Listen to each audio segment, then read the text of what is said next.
To automatically turn on your Galaxy Watch screen when you tap its screen, you have to enable the touch screen to wake feature for your Galaxy Watch.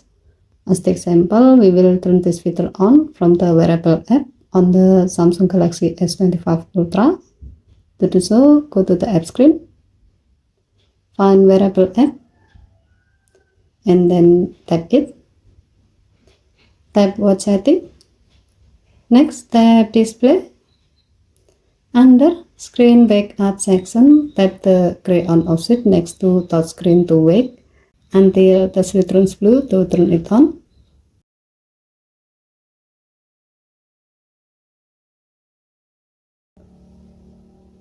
When the touchscreen to wake feature is on, you can wake or turn your Galaxy Watch screen on by tapping its screen. Okay, thank you for watching. Please help to like and subscribe. Have a nice day.